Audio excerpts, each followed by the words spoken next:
It's on. Have you ever used online dating, blind dating, speed dating? Can you tell me why? Okay, so if you've ever used one of those apps, you are likely in another form of arranged marriage. Are you surprised? So according to the US Census Bureau, of 77.2% of the US population as of 2015, at the age of 18 and older, almost 50% is unmarried or single. And guess what? Half of this number represent only single women. And according to John Berger, author of Dateonomics and Fortune magazine contributor, he said, lots of millennials daters are fed up with amorphous relationships that never seem to progress to commitment. Hence, my speech will present arranged marriage as a solution to the increasing rate of singletons. So if you are 18 years of age and older and living in the United States, you are likely part of 110.6 million of unmarried people in the US. So this is directly addressed to you. Besides, my content is based on fact and figures from credible sources and what experts say about misconceptions that Westerners have about arranged marriage. So my speech will essentially cover why there is a need to get married, arranged marriage as a solution to the single situation in which Americans are, and we're going to visualize the results of that proposition. So now that you know the point that we're going to cover, let's dive into each one of them. So talking about why there is a need to get married.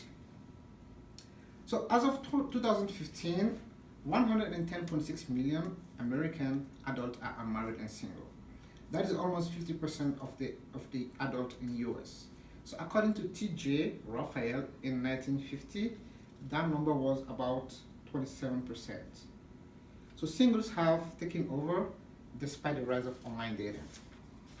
So what do you think are the signs or symptoms of that problem? So according to Eric Klinenberg, a sociologist professor at the New York University and author of Going Solo, the extraordinary rise and surprising appeal of living alone.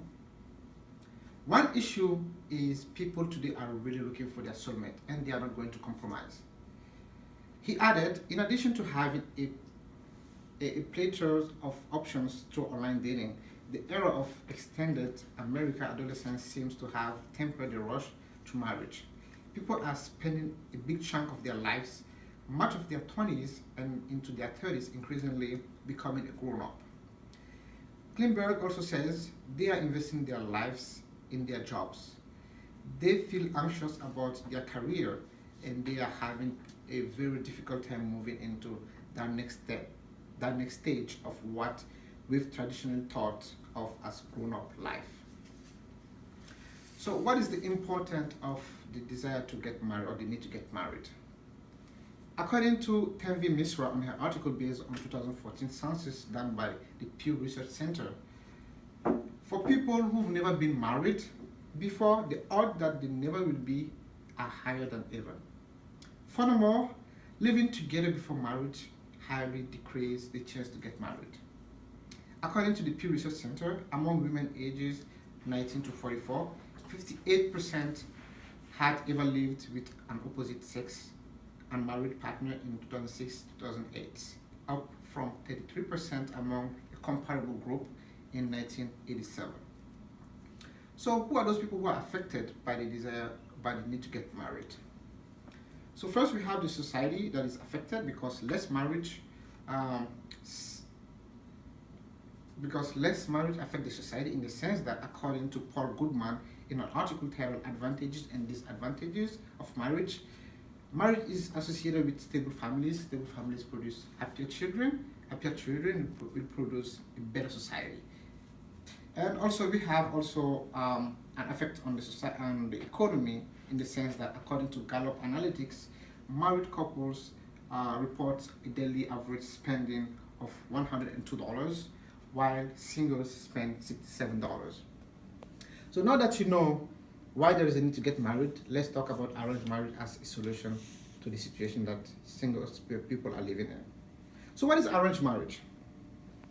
So it's a type of marital union where bride and groom are selected by individuals other than themselves, particularly by members of the family, friends, or third parties like online dating apps. So before you feel offended, let me tell you about the misconceptions that arranged marriage is not forced marriage, totally different. If you think that those who are part of arranged marriage are uneducated or they are less educated than Westerners, let me tell you that that's wrong, because according to a Pew Research Center on college education ages 25 and older in 2010, 70% of Indian-only Americans aged 25 and older have a college degree in 2010, compared to 23% of Americans of the same group. And we are not talking about other groups of Asia. So if you think also that the groom and bride are usually children, that's why they are part of the arranged marriage, that's false. Because as of 2011, the average age of marriage for men was 26 and for women 22 per an article titled "What You Didn't Know About Marriage in India." So now that you know what we talked about, the misconceptions, let's see how they satisfy the need. You are well aware that 50% of US adults are singles as of 2015, and most importantly, a Pew Research survey found that there is a share that the share of 18 to 24 years of age that use online dating has roughly tripled from 10% in 2013 to 27% in 2015. Also, do you have an idea of how many single women out there are green card distributors? If you don't know what that means, think about it a little bit. Just because they are desperate, okay? And how many are so much focused on their career that they forgot almost about their biological clock until they start ringing? And do you know how many have cat as their best friend just because they don't have a partner in their lives? So let's move quickly to the solution and how we can implement the solution.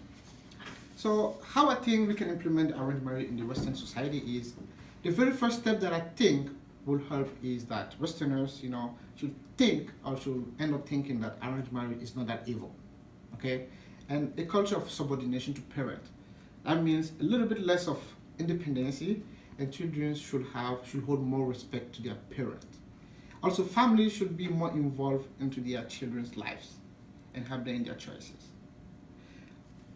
So now that you know the solution, let's visualize the result in the Western society.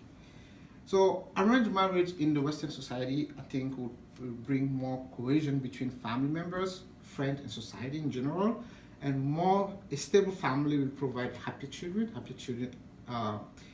stable society, and less spending for the government on social cares. Also, we will have less single moms with their kids and less divorces. Now that you know how we can implement the solutions, let's wrap up now. Today we talked about why there is a need to get married. We talked about arranged marriage as a solution to the single situation in which our youngsters are today, and we visualize the solution. So love is great. Getting to pick your loved one is even better. However, statistics show that couples in love marriage expect so much from one another that they tend to take things for granted. Unlike love marriage, arranged marriage, couples don't expect very much from one another. They work toward a goal, which is to start a family and live a happier life. So each one of them work hard and harder to make things work between them. So don't you think this is worth trying something very new? Thank you so much. My name is Mustafa. So if you guys have any question. Okay. Sorry, you can't see. I'm raising my hand. So you mentioned like all these different benefits with arranged marriage, but like were there any studies with like abuse, like domestic abuse between like arranged marriages and like non-arranged marriages or anything like that? Yeah, I believe there are abuses, but those abuses are also frequent in both arranged marriages and love marriages. I don't have the numbers specifically because my research didn't go toward that end, but likely the statistics that I've found online, there is more success into arranged marriages than there is in love marriages. Okay. Because if there are misconceptions, because people happen to think that when we talk about arranged marriages, It's like forced or it's something. like forced, but it's not. You and I can meet like that, and I say, you know what, I like you. I go to talk to your parent instead of talking to you. So our parent will arrange us to meet together and be together. So the marriage will be the first step, and love will be a goal to reach in the marriage. Okay, does it make sense? Okay. So would you suggest arranged marriages for people who are more so looking to create a family and an income that is more stabilized? So for people who are looking for that comfort and stability rather than individuals who are looking to be married for love. So rather getting married for the purpose of creating a family rather than to be in a relationship. Okay, so thank you very much for your question. That's really interesting.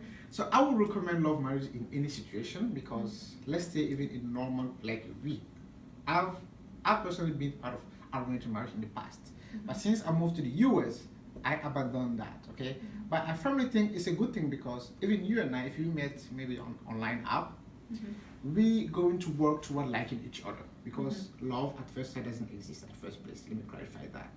Okay? Doesn't exist. That's like a fiction. Okay, I see you. We talk about each other. We like each other. We have common grounds. We like each other. Okay, so people who are in arranged marriage, they are likely to work toward a goal. They have a plan. They will live a more happier family, like a more like happier life. Okay, because they don't have high expectations. Because statistics show that the more people have expectations about other people, the more that will bring problems when those expectations haven't been met. Does it make sense? Yeah, absolutely. Exactly. Yeah. So yeah, I don't know if this answers your question. So- It does, yeah. You've been involved with arranged marriage before you moved here? Yes, I have been. Oh my Because God, I didn't know I've it was been- such a personal experience for you. Yeah, I have been when I was young. I haven't been told anything. I've Yeah. been given my consanguineous cousin, as like married since she wasn't even born. Whoa. So she's my uncle's like daughter. So my mom did that setup. So when I were like 18 years old, you know what, you have a wife. So whenever you have your degree, you go back, you come back and you marry her. Well, you know what? I didn't say anything because part of our culture is you don't contradict your parent at the moment. Okay. Yeah. So the way for me to like escape away was when I moved to the US. That's it. So when they talked to me about it, I said, you know what? I'm not coming now. So you guys find a way to bring that girl, to give that girl to another person. And the good thing about that is people from like back there, they don't let their kids, mostly girls, like age too long. Maybe if she's like the highest that she can be aged, and not be married, maybe 22 or 25. How old is she now? I think she's 18, I think. And she's likely maybe to get married because she's How old going are to you? school. I'm 26. Okay. Yeah. So when I, you were 18, they said she was going to be your wife. no, I knew that she was my wife since she was like 1 year old or 2 years Oh. old. And So you were, in how her old were in you? her You were mind, like 6 or 7. yeah, I mean I was kid, I was very kid, but I wasn't taking that really seriously, But now I know that I was So- serious. I came in here. I have so much work to get done, and now I'm so distracted by your story that I just want to sit and hear all about. Well, thank you Your for your wife. interest. Yeah. Yeah. Has there can't speak. Were there any studies as far as like infidelity in like arranged marriages compared to like love marriages or whatever? Like because they're working towards a goal per se, like maybe they like on paper they do this together, but like they also have like other people that they are involved in. Are there any studies that you came across that spoke about that? Yeah, again, I haven't came across such study, but based on personal experience, people or family members or maybe people that I know who have been like in arranged marriage compared to love marriage, I think the infidelity is tied to the individuals, not to the setup, Okay. or not to the link that you guys have, because I mean, statistics prove that if you are unsatisfied in a relationship, you are likely to go find your satisfaction elsewhere. Okay, so people who are in arranged marriage, they have already a mindset. It's like they are goal driven. It's a contract. Okay, we're working towards something. Like that person who is back home for me,